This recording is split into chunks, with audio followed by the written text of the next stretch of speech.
दोस्तों, आज मैं आपके सामने एक बहुत ही जबरदस्त साइकोलॉजिकल सस्पेंस मूवी लेकर आया हूँ। इसमें थोड़ा बहुत आपको हॉरर एलिमेंट भी देखने को मिलेगा। क्रिटिक्स ने इस मूवी को 2024 की सबसे डरावनी मूवी बताया था, जिसका नाम आप स्क्रीन पर देख सकते हैं। इस मूवी की IMDb रेटिंग है 6.7, जो कि मेरे हिसाब से करीब 7.2 तक होनी चाहिए थी, जबकि रोटेन टोमेटोज पर इसको 96% की फ्रेश रेटिंग भी मिली हुई है। तो आज मैं इस मूवी को एक्सप्लेन करते हुए इसकी डिटेल्स के बारे में बात करूंगा, इसलिए मूवी को लास्ट तक जरूर देखना, आपको काफी मजा आने वाला है।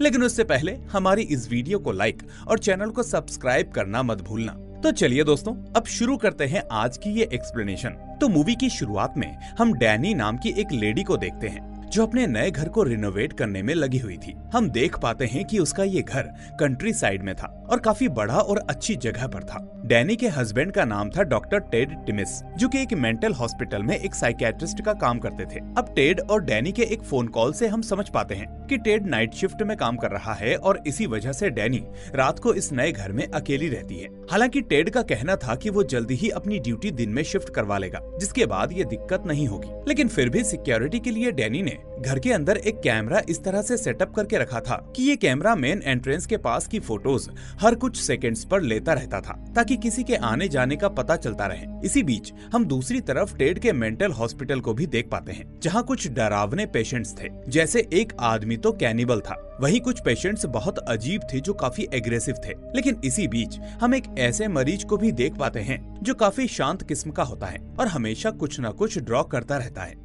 अब आज हम देखते हैं कि डैनी अपने एक जैकेट कार में भूल गई थी, इसलिए वो बाहर जाकर कार से अपनी जैकेट अंदर लाती है। लेकिन जैसे ही वो डोर को लॉक करके अपने रूम में जाने लगती है, इतने में अचानक वहाँ एक क्रीपी सा आदमी आता है, जो दिखने में बहुत अजीब लग रहा था। अब वो आदमी अपना नाम ओलिन बताता है, जिसके बाद डैनी डोर के होल से उससे बात करने लगती है। वो आदमी अपनी बातों से काफी एग्रेसिव लग रहा था और बार बार डैनी से कह रहा था, मुझे अंदर आने दो, मुझे जल्दी आने दो।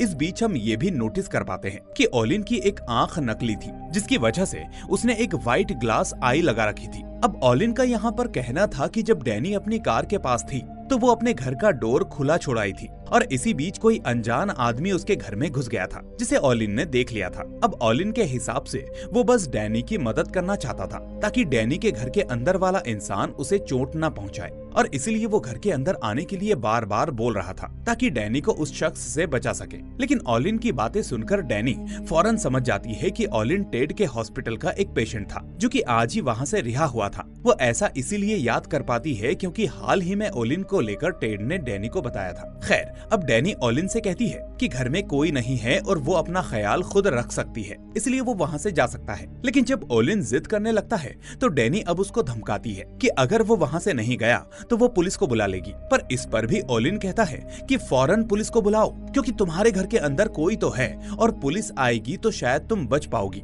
अब डैनी ने फोन करने को तो कह दिया था, लेकिन सच तो ये था कि वो अपना फोन कार में ही छोड़ आई थी, जिस वजह से वो एक्चुअली में पुलिस को नहीं बुला सकती थी। साथ ही वो ये भी सोच रही थी कि शायद ओलिन ने उसका फोन कार में देख लिया होगा, जिस वजह से वो इतना कॉन्फिडेंट होकर बोल रहा है, क्योंकि वो जानता है कि डैनी के पास उसका फोन नहीं है। लेकिन जब धीरे धीरे बात आगे बढ़ती है तो हम देखते हैं कि डैनी भी उसकी बात से कहीं ना कहीं कन्विंस हो जाती है कि सच में उसके घर में कोई हो सकता है। इसलिए हम देखते हैं कि डैनी अब अपना डोर खोलने के लिए आगे बढ़ती है और ये सीन यहीं पर कट हो जाता है। इसके बाद सीन वापस से टेड के मेंटल हॉस्पिटल पर आता है, जहां उस ड्राइंग वाले पेशेंट को अपने आसपास कुछ हलचल सुनाई देती है। और फिर जब वो चेक करने जाता है तो एक कमरे में उसे किसी दूसरे पेशेंट की लाश दिखती है, जिसका सर बुरी तरह से कुचल दिया गया था। फिर हम देखते हैं कि ये ड्राइंग वाला पेशेंट उस लाश के खून के बीच से एक ग्लास आई उठाता है, और इस आंख को देखकर हम फौरन समझ जाते हैं कि ये असल में ओलिन की आंख थी, यानी किसी ने यहाँ पर ओलिन को मार दिया था। अब ये सीन भी यहीं पर एंड हो जाता है और जिसके बाद हमें डार्सी नाम की एक लेडी को दिखाया जाता है, जो असल में डैनी की जुड़वा बहन थी। यहाँ हम देख पाते हैं कि डार्सी अपनी आंख से देख नहीं सकती थी और वो एक क्लेयरवॉयंट थी।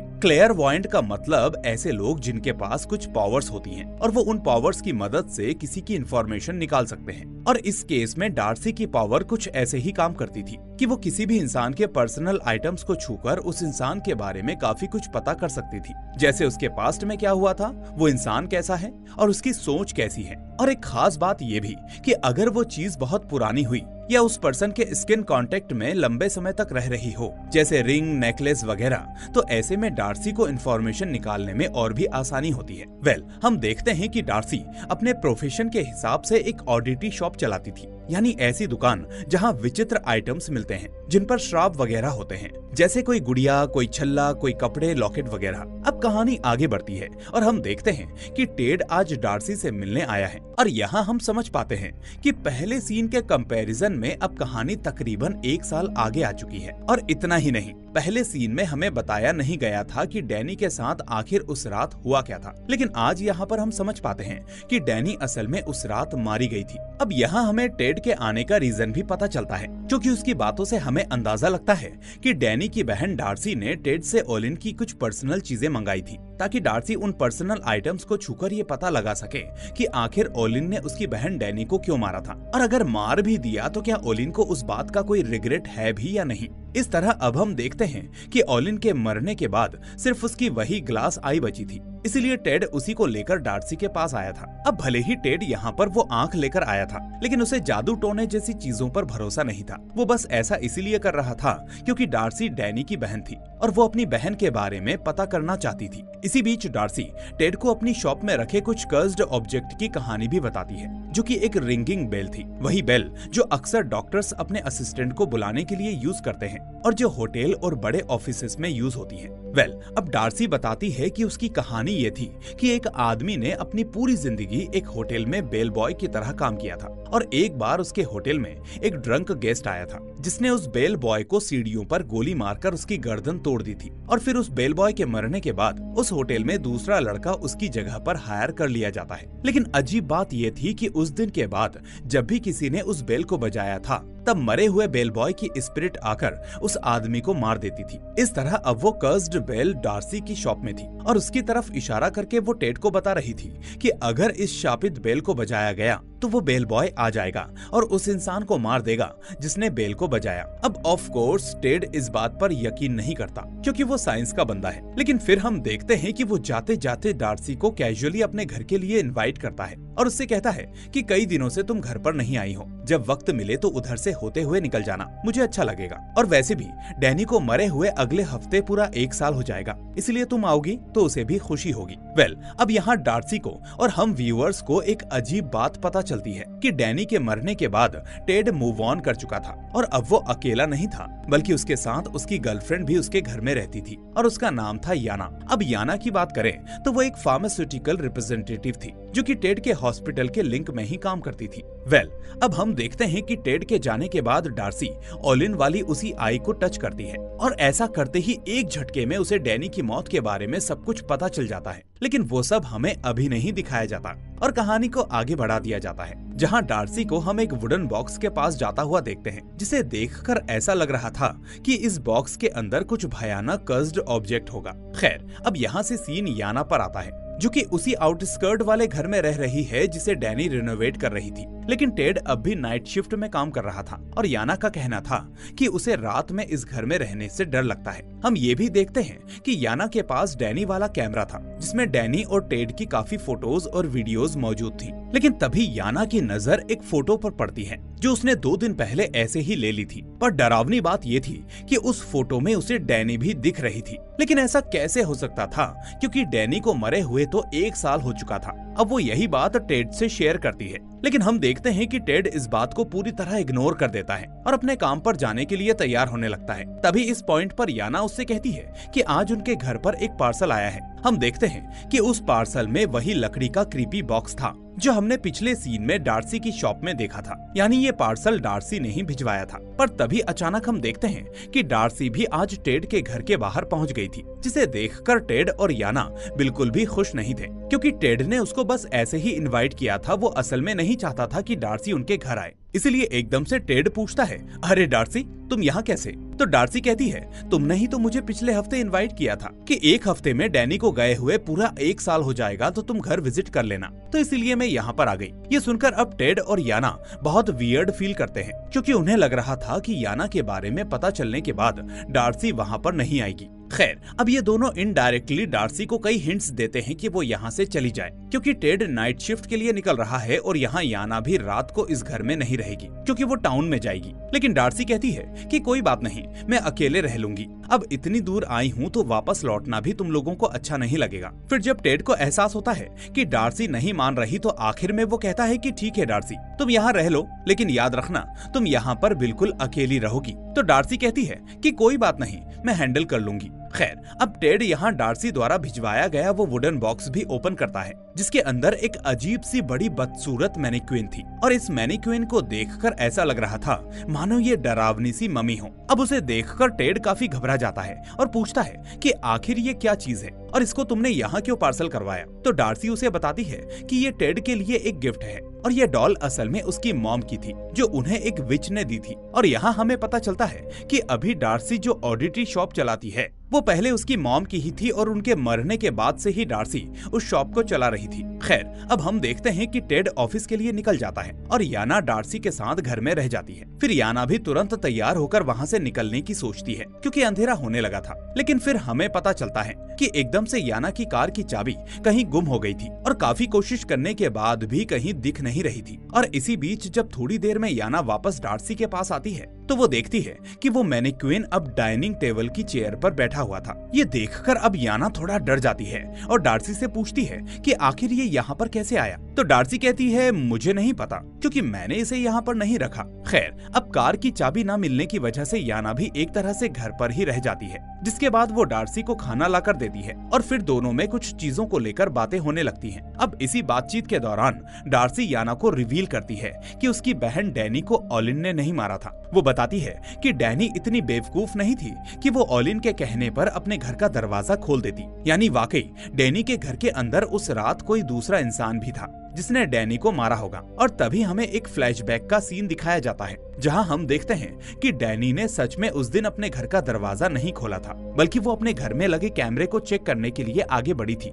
जो टेड ने घर में इंस्टॉल करवाया था और जो कि हर कुछ सेकंड्स में मेन एंट्रेंस की फोटो लेता था। खैर, अब उन्हीं फोटोज को देखकर डैनी को पता चल जाता है कि ओलिन सच बोल रहा है, यानी सच में उसके घर में कोई घुसा था जिसे कैमरा ने कैप्चर कर लिया था। अब मेंटली अनस्टेबल होने की वजह से वो ओलिन पर भी भरोसा नहीं कर सकती थी, इसलिए वो फौरन अपने घर में बने एक सुरक्षित टेंट की तरफ जाती है, क्योंकि उसके बारे में पता करना किसी भी नए आदमी के लिए बहुत मुश्किल था। लेकिन हम देखते हैं कि जैसे ही वो उस टेंट के अंदर जाती है वैसे ही उसके सामने एक आदमी आ जाता है जिसके मुंह पर मास्क था और वो हथौड़ा लेकर डैनी पर हमला करने वाला था। और फिर इतने में डैनी जब तक संभल पाती उस मास्क मैन ने डैनी को हथौड़े से मारकर खत्म कर दिया था। तो इसके बाद सीन वापस से प्रेजेंट में आता है जहां डार्सी याना को ये सब बताती है, लेकिन याना फिर भी इस बात पर भरोसा नहीं करती क्योंकि उसका कहना था कि पुलिस के हिसाब से डैनी को ओलिन ने मारा था। लेकिन फिर याना डार्सी से पूछती है कि जो चीज पुलिस को नहीं पता वो तुम्हें कैसे पता, आखिर तुम्हें इस बारे में किसने बताया। तो डार्सी कहती है कि मैं किसी भी आदमी की चीजों को छूकर उसकी असलियत पता कर सकती हूँ और ये तक देख सकती हूँ कि वो क्या सोचता है, क्या करता है और उसने क्या क्या किया था। लेकिन हम देखते हैं कि याना उसकी इस बात पर मुस्कुराते हुए कहती है कि तुम मजाक अच्छा कर लेती हो, लेकिन मैं तुम्हारी बातों में नहीं आने वाली, इसलिए मुझे ये सब बताना बंद करो। पर जब डार्सी का फेस इस बात पर थोड़ा सीरियस हो जाता है तो याना मुस्कुराना छोड़कर खुद भी सीरियस हो जाती है और उससे पूछती है कि ठीक है, मान लिया कि डैनी को ओलिन ने नहीं मारा, लेकिन जब ओलिन ने नहीं मारा तो तुम्हें ये भी पता होगा कि उसको किसने मारा है ना। तो ये सुनकर डार्सी कहती है कि हाँ, मुझे पता है। तो याना हैरान होकर पूछती है कि फिर मुझे भी बताओ वो आदमी कौन है। तो इस पर डार्सी कहती है कि डैनी को टेड के हॉस्पिटल में काम करने वाले एक आदमी ने मारा है जिसका नाम है इवान। अब डार्सी के ऐसा कहते ही कहानी फिर से फ्लैशबैक में चली जाती है जहां हमें इवान से जुड़े कुछ सीन्स दिखाए जाते हैं। हम देख पाते हैं कि वो हॉस्पिटल के अंदर पेशेंट्स के साथ बहुत बुरा सलूक करता है और उनको भूखा रखने से लेकर उनके साथ मारपीट और गाली गलौज भी करता है। यानी भले ही वो एक मेंटल हॉस्पिटल में काम करने वाला आदमी था, लेकिन उसकी दिमागी हालत को देखकर ऐसा लग रहा था कि वो खुद भी एक मेंटली अनस्टेबल आदमी है। साथ ही हम ये भी देख पाते हैं कि इवान टेड से काफी क्लोज है और दोनों के बीच में अच्छी खासी यारी दोस्ती है। फिर इवान और टेड की बातों से हम समझ पाते हैं कि कुछ दिन पहले ही इवान डार्सी से मिला था और उस वक्त इवान को देखकर काफी शॉक्ड हो गया था कि डार्सी और डैनी का चेहरा कितना ज्यादा सिमिलर है और दोनों के चेहरे पर सिर्फ एक चीज का फर्क है और वो है उन दोनों की हेयर स्टाइल। खैर, अब सीन प्रेजेंट में वापस आता है जहां डार्सी एकदम से याना से पूछती है कि वो टेड को कब से डेट कर रही है और क्या वो टेड को तब भी डेट कर रही थी जब डैनी जिंदा थी। तो अब हम देखते हैं कि इस सवाल को सुनकर याना थोड़ा अनकंफर्टेबल फील करती है और वो हिचकिचाते हुए कहती है कि डैनी जब जिंदा थी तब टेड बस मेरा दोस्त था और डैनी के मरने के बाद ही टेड ने मुझे डेट करना शुरू किया, क्योंकि उसका कहना था कि डैनी के जाने के बाद वो डिप्रेशन में जा रहा है और काफी अकेला हो चुका है। फिर हम देखते हैं कि बात करते करते डार्सी उसी काउच पर सो जाती है और ऐसे में याना टेड को कॉल करके बता देती है कि डार्सी का कहना है कि डैनी को ओलिन ने नहीं बल्कि इवान ने मारा है। और वहीं हम नोटिस करते हैं कि जब टेड को ये बात पता चलती है कि डार्सी ने ये अंदाजा लगाया है तो टेड थोड़ा घबरा जाता है, लेकिन फिर भी वो याना को शांति बनाए रखने को कहता है। अब ये दोनों फोन पर बात कर ही रहे होते हैं कि इतने में अचानक याना को ऐसा लगता है कि वो मैनिक्विन अपने आप मूव कर रहा है और इस बात से अब याना इतना डर जाती है कि उसके हाथ से उसका मोबाइल फोन नीचे गिर जाता है और जमीन पर गिरने से फोन टूट जाता है। लेकिन इस बीच हैरानी की बात ये होती है कि फोन के गिरने की आवाज के बावजूद दूसरी तरफ डार्सी की नींद नहीं खुलती। लेकिन तभी याना ये भी सोचने लगती है कि शायद ये उसका कोई वहम होगा, इसलिए अब वो उस मैनिक्विन को जाकर चेक करने लगती है। फिर वो देखती है कि उस मैनिक्विन के सर पर 5 छेद किए गए हैं, जिसकी वजह उसे समझ में नहीं आती। लेकिन तभी उसे कुछ एहसास होता है और वहीं पास जाकर देखने पर उसे पता चलता है कि उन छेदों में कुछ चीजें रखी हुई हैं, जिसमें से एक होल में शायद डार्सी के बाल थे और फिर दूसरे और तीसरे होल्स में डार्सी और डैनी की फोटोज थी, एक बचपन वाली और एक बड़े हो जाने के बाद वाली, जिसके बाद चौथे होल में किसी के इंसानी दांत थे और फिर आखिरी और 5वें होल में टेस्ट ट्यूब के अंदर खून भरा हुआ था। और ये सब देखकर साफ पता चल रहा था कि उस मैनिक्विन पर भरपूर जादू टोना किया गया है। पर तभी हम देखते हैं कि फोन के गिरने की आवाज से न उठने वाली डार्सी इन होल्स से निकल रही चीजों की आवाज से जाग जाती है, जैसे वो इन चीजों को लेकर काफी सेंसिटिव हो। और फिर याना को उन होल्स में से चीजें निकालते देख वो एकदम से चिल्लाकर याना से कहती है कि वो सब सामान वापस होल्स में डालो, ये क्या कर रही हो। तो डार्सी की डांट से डरते हुए याना सब कुछ वापस उन्हीं होल्स में डाल देती है जहां से उसने वो सामान निकाला था। अब याना इसके बाद सोचती है कि क्यों ना रूम लॉक करके सोया जाए, क्योंकि चीजें थोड़ी क्रीपी होने लगी थी और उसका डर धीरे धीरे बढ़ता जा रहा था। लेकिन हम देखते हैं कि याना जब सोने जाती है तो उसे कैमरे में फिर से डैनी की स्पिरिट दिखाई देती है। और इतना ही नहीं, इस बार तो याना को अपने रूम में ही डैनी की स्पिरिट दिखाई देती है, जिसे देखते ही वो डर के मारे वहाँ से भागने लगती है। फिर भागते हुए याना नीचे आती है जहाँ डार्सी सो रही थी और पता नहीं कैसे, लेकिन इस बार याना को अपनी कार की चाबी मैनिक्विन वाले बॉक्स में मिल जाती है। वो एक पल के लिए शॉक हो जाती है कि ये चाबी यहाँ कैसे आई, लेकिन उसके पास अब सोचने का ज्यादा वक्त नहीं था, इसलिए वो फौरन बिना समय गवाए अपनी कार में बैठकर वहाँ से भाग निकलती है। फिर हम देखते हैं कि इन सब घटनाओं की वजह से अब टेड घर पर वापस आता है, जहां वो डार्सी को घर के फर्स्ट फ्लोर पर अकेला पाता है। अब इस पॉइंट पर डार्सी रिवील करती है कि उसे पता है कि उसकी बहन डैनी को टेड ने ही मरवाया था। डार्सी बताती है कि इवान तो बस टेड के इंस्ट्रक्शंस पर काम कर रहा था, जबकि टेड ने ही उसे डैनी को मारने का बोला था। और रही बात ओलिन की, तो ओलिन को डार्सी ने मारा था, क्योंकि डार्सी को लगा था कि अगर पुलिस के हिसाब से ओलिन भी कातिल है तो वही असली कातिल होगा। लेकिन जब 1 साल बाद टेड के देने पर उसने ओलिन की आई ग्लास को टच किया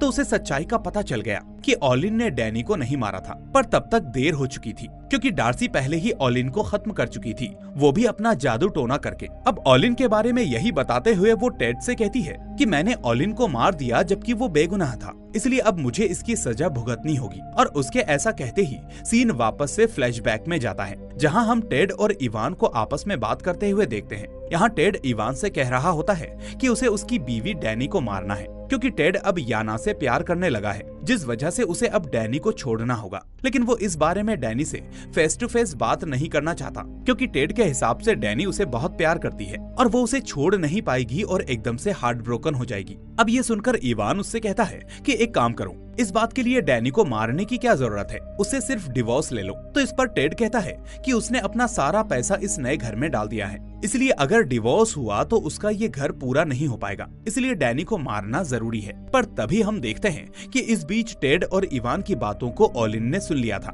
जो कि उसी दिन हॉस्पिटल से डिस्चार्ज हो रहा था। इसलिए अब ओलिन बिना देरी किए सीधा डैनी के घर गया था और वहाँ उसने उसे सच बताकर बचाने की कोशिश की, लेकिन फिर भी ओलिन डैनी को नहीं बचा पाया। वहीं टेड ने डैनी के कत्ल का इल्जाम ओलिन के सर पर ही डाल दिया था, जिसकी वजह से ओलिन फिर से हॉस्पिटल में बंद हो गया और वहाँ डार्सी ने अपने जादू टोने से उसकी जान ले ली। खैर, अब सीन प्रेजेंट में आता है, जहाँ टेड पूरी तरह से हैरान था कि आखिर डार्सी को ये सारी बातें कैसे पता चली, लेकिन फिर भी वो इस तरह से एक्टिंग करने लगता है कि जैसे कि डैनी के मर्डर में उसका कोई हाथ ही ना हो और उल्टा डार्सी ही पागल हो और ऐसी बातें कर रही थी। लेकिन तभी डार्सी टेड से कहती है कि क्या तुम अब इवान के हाथों मुझे मरवाओगे? जरा भेजो इवान को, उसे तो मैं खुद ही मार डालूंगी। अब ये सब सुनकर टेड डार्सी से कहता है कि वो डार्सी के सामने एक फोन रखकर जा रहा है, जिस पर वो उस डिटेक्टिव से कॉल करवाएगा जो कि इस केस का इंचार्ज था, और फिर वो डिटेक्टिव डार्सी को सारे सबूत देगा, जिससे ये साबित हो जाएगा कि कातिल ओलिन ही था। अब हम देखते हैं कि टेड इस बीच असल में एक चालाकी करता है और वो उस फोन को डार्सी के आगे इस तरह से रखता है कि फोन और डार्सी के बीच जो ट्रैप डोर है, डार्सी उसमें गिर जाए, क्योंकि जैसा कि हम जानते हैं कि डार्सी आंखों से देख नहीं सकती थी, इसलिए वो उस ट्रैप को भी नहीं देख पाती। फिर इसके बाद टेड हॉस्पिटल जाकर अपने फोन पर खुद ही कॉल करता है और जैसे ही डार्सी उस कॉल को डिटेक्टिव का कॉल समझकर फोन लेने आगे बढ़ती है, तो वैसे ही वो फर्स्ट फ्लोर से उस ट्रैप होल के थ्रू सीधा नीचे गिर जाती है, जिस वजह से वो बुरी तरह से घायल हो जाती है। वहीं हॉस्पिटल में टेड अब इवान से बात करके उससे पूछता है कि क्या उसने डार्सी को जाकर सब कुछ बता दिया था, क्योंकि डार्सी सारा सच जान गई है। लेकिन इवान उससे कहता है कि वो डार्सी से मिला जरूर था, लेकिन उसने उसे कुछ बताया नहीं था और ना ही इस बारे में उसकी डार्सी से कोई बात हुई थी। अब टेड क्योंकि जादू टोना पर यकीन नहीं करता था, इसलिए उसे लग रहा था कि डार्सी उसे जादू टोने के नाम पर बेवकूफ बना रही है और वहीं इवान शायद डार्सी से मिलकर उसे बेवकूफ बना रहा है। लेकिन जो भी हो, टेड अब इवान को अपने घर भेजता है ताकि अगर डार्सी उस ट्रैप में गिरकर भी जिंदा बच गई हो तो इवान उसे पूरी तरह से खत्म कर दे। तो इस तरह अब इवान टेड के घर पर आता है और वहाँ वो डार्सी को पहले से ही बहुत चोटिल हालत में पाता है। वो देखता है कि डार्सी कुछ ही देर में खुद ही मरने वाली है, क्योंकि अब तक उसका काफी खून बह चुका था। लेकिन तभी वो देखता है कि डार्सी अचानक किसी तरह अपने हाथ को ऊपर करके कुछ एक्शंस करती है, जैसे वो किसी तरह का जादू टोना कर रही हो, और फिर डार्सी के ऐसा करते ही वो मैनिक्विन अचानक मूवमेंट करने लगता है जैसे कि वो जिंदा हो गया हो, और फिर वो इवान पर हमला कर देता है। लेकिन इस बीच हम ये भी देखते हैं कि अब डार्सी भी जिंदा नहीं बच पाती और मरने से पहले वो अपनी बहन डैनी की स्पिरिट को स्माइल करते देखती है, जिससे हमें पता चलता है कि डैनी सच में इस घर में मौजूद है और वो सब याना का वहम नहीं था। लेकिन यहाँ हम ये भी नोटिस कर पाते हैं कि डैनी की स्पिरिट इतनी पावरफुल नहीं थी कि वो अपना बदला ले सके या किसी को चोट पहुंचा सके। खैर, अब सीन यहाँ से शिफ्ट होकर सीधा हॉस्पिटल पर आता है, जहाँ हम शॉकिंगली इवान को एडमिट देखते हैं। यानी इसका मतलब साफ था कि जब उस मैनिक्विन ने इवान पर हमला किया था तो इवान को मार नहीं पाया था, या फिर इवान किसी तरह बचकर वहाँ से भाग निकला था। पर इस बीच हम ये भी नोटिस करते हैं कि वो इस हमले में काफी घायल भी हो गया था, जिस वजह से उसे एडमिट किया गया था। और हम ये भी देखते हैं कि जिस हॉस्पिटल में इवान इस वक्त एडमिट था वो हॉस्पिटल असल में टेड वाला हॉस्पिटल ही था, जहाँ इवान और टेड काम किया करते थे। अब खबर मिलते ही टेड इवान से मिलने आता है और उससे पूछता है कि आखिर डार्सी ने तुम्हें इतना घायल कैसे कर दिया। तो इवान उससे कहता है कि मुझे डार्सी ने घायल नहीं किया, बल्कि मेरे ऊपर उस मैनिक्विन ने जिंदा होकर अटैक किया था। अब इस बात पर टेड को यकीन नहीं होता और वो सोचता है कि शायद घायल होने की वजह से इवान का दिमाग सटक गया है और वो ऐसी बातें कर रहा है। और टेड ऐसे ही बेवजह ये बात नहीं कर रहा था, इसके पीछे भी एक खास वजह थी जो वो अब इवान को बताता है। वो उससे कहता है कि मैं कल रात घर वापस गया था, जहाँ मैंने उस मैनिक्विन को जला दिया, और जब मैं उसे जला रहा था और इधर से उधर मूव करके उसे बाहर ले गया था तो उसने कोई मूवमेंट नहीं की थी। ये सुनकर इवान तो शॉक्ड रह जाता है कि आखिर टेड के ऊपर उसने हमला क्यों नहीं किया। खैर, लेकिन इवान को इससे कोई फर्क नहीं पड़ता था, क्योंकि उसके हिसाब से उस पर मैनिक्विन ने ही हमला किया था, जिससे वो बहुत ज्यादा डर गया था। लेकिन टेड के लिए ये टेंशन यहीं पर खत्म नहीं होती, क्योंकि अब इवान उससे कहता है कि मैं इससे थक गया हूँ और अपना जुर्म कबूल करना चाहता हूँ। हमने बेवजह डैनी की जान ले ली, हमें ऐसा करना नहीं चाहिए था। हालांकि टेड उससे कहता है कि पागल मत बनो, अगर तुम अपना जुर्म कबूल करोगे तो हम दोनों ही फंस जाएंगे और पुलिस हमें अरेस्ट कर लेगी। पर इवान अब भी उसकी बातें नहीं मानता और अपनी जिद पर बना रहता है, जिस वजह से टेड को मजबूरन इवान को उस कमरे में छोड़ना पड़ता है जिसमें वो कैनिबल पेशेंट मौजूद था जो इंसानी मांस खाया करता था। तो इस तरह हम देखते हैं कि टेड अपने आखिरी सबूत को भी मिटा देता है और आखिर में रिलैक्स हो जाता है कि अब वो याना के साथ अच्छे से रह पाएगा। इसके बाद टेड को हम अपने घर पर आता हुआ देखते हैं जहाँ उसे फोन पर एक वॉइस मेल मिलता है। अब उस वॉइस मेल से हम समझ पाते हैं कि याना टेड से ब्रेकअप कर चुकी है, क्योंकि टेड के घर में डैनी मरी, फिर डार्सी मरी, और ऐसे घर में या ऐसे इंसान के साथ कौन रहेगा जिसके इर्द गिर्द औरतें मरती जा रही हों। यानी इससे एक बात और साफ हो जाती है कि याना का डैनी के कत्ल में कोई हाथ नहीं था और वो टेड के साथ मिली हुई नहीं थी। इसका मतलब उसने डार्सी से जो भी कहा था वो सच था कि डैनी के मरने के बाद से ही उन दोनों का रिलेशन शुरू हुआ था। इसके बाद हम देखते हैं कि टेड अपने घर के अंदर जाता है जहाँ उसे एक पार्सल मिलता है। फिर चेक करने पर उसे पता चलता है कि ये पार्सल उसे असल में ऑडिटी शॉप से आया था। लेकिन हैरानी की बात ये थी कि अब डार्सी अगर इस दुनिया में नहीं है तो आखिर उसे ये पार्सल किसने भेजा होगा। इसके बाद जब वो उस पार्सल को ओपन करता है तो टेड ये देखकर हैरान हो जाता है कि उसके अंदर वही कर्स्ड वाली बेल थी जो कि डार्सी ने उसे अपनी शॉप पर दिखाई थी। अब टेड इस बेल को ध्यान से देखता है और उसके मन में फिर से साइंस वर्सेस घोस्ट वाले थॉट्स दौड़ने लगते हैं। वो अभी भी साइंस की साइड लिए हुए था क्योंकि उसने ऐसा कुछ भी नहीं महसूस किया था जैसा कि याना और इवान ने फील किया था। और फिर इसी ओवर कॉन्फिडेंस में वो बिना कुछ सोचे समझे उस बेल को बजा देता है और फिर अपने आसपास देखने लगता है कि क्या वाकई बेल बॉय की स्पिरिट वहाँ उसे मारने आ गई है। लेकिन जब वो देखता है कि उसके आसपास कोई हलचल नहीं है और ना ही वहाँ कोई स्पिरिट का साइन मौजूद है तो वो मुस्कुराने लगता है और रिलैक्स करने लगता है। फिर आखिरी सीन में हम देखते हैं कि टेड एक जगह पर आराम कर रहा होता है जहाँ उसके पास वही बेल रखी होती है और उसके पीछे वो बेल बॉय की स्पिरिट भी मौजूद होती है। और इसी सीन के साथ ये मूवी यहीं पर एंड हो जाती है। तो चलिए दोस्तों, अब बात कर लेते हैं उन डिटेल्स पर जो कि इस मूवी को एक अलग पर्सपेक्टिव से समझने में हमें मदद करेगी। तो सबसे पहले बात कर लेते हैं इस पर कि आखिर डार्सी ने याना को क्यों नहीं मारा। तो उसकी एक वजह ये थी कि डार्सी सिर्फ उन लोगों को हार्म करती थी जो सच में गुनहगार होते थे, जबकि जिन लोगों का गुनाह से कोई लेना देना नहीं था वो उनको मारना नहीं चाहती थी,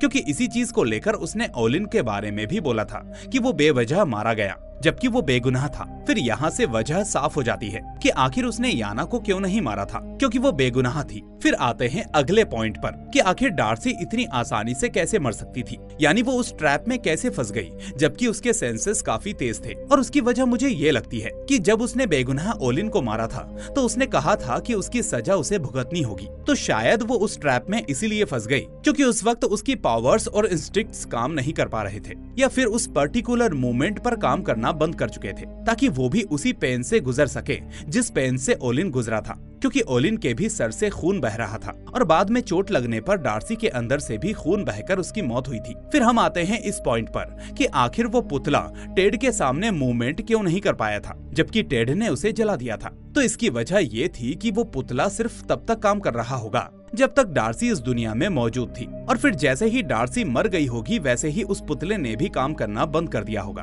और शायद इसीलिए उस रात इवान भी बच गया था, क्योंकि जब तक वो पुतला इवान को मार पाता तब तक डार्सी की मौत हो चुकी थी और इसी वजह से उस जादू टोना का असर खत्म हो गया होगा और उस पुतले ने काम करना बंद कर दिया होगा, जिसके बाद इवान वहाँ से बचकर भाग निकला। और फिर बाद में डार्सी मर चुकी थी इसलिए पुतला भी इनएक्टिव हो गया था, जिस वजह से टेड उसे जला पाया। लेकिन अब आते हैं सबसे इम्पोर्टेंट सवाल पर, और वो ये कि अगर डार्सी मर चुकी थी तो फिर मूवी के आखिर में टेड को वो बेल किसने भेजी थी और लास्ट में टेड का क्या हुआ। तो इसका जवाब ये हो सकता है कि डार्सी को पता था कि उसने बेगुनाह ओलिन को मारा है, इसलिए उसे भी मरना होगा, जिस वजह से उसने टेड को मारने के लिए एक बैकअप प्लान बनाकर रखा होगा। यानी उसने वो पार्सल पहले से ही कुछ दिनों के बाद भेजने के लिए शेड्यूल करके रखा होगा, ताकि अगर वो टेड को मार ना पाए तो आखिर में टेड खुद उस बेल को बजाकर उस बेल बॉय की स्पिरिट के हाथों मारा जाए। और यही वजह थी कि डार्सी ने कभी उस पुतले को टेड के सामने मूव नहीं करवाया, ताकि उसका विश्वास इस बात पर बना रहे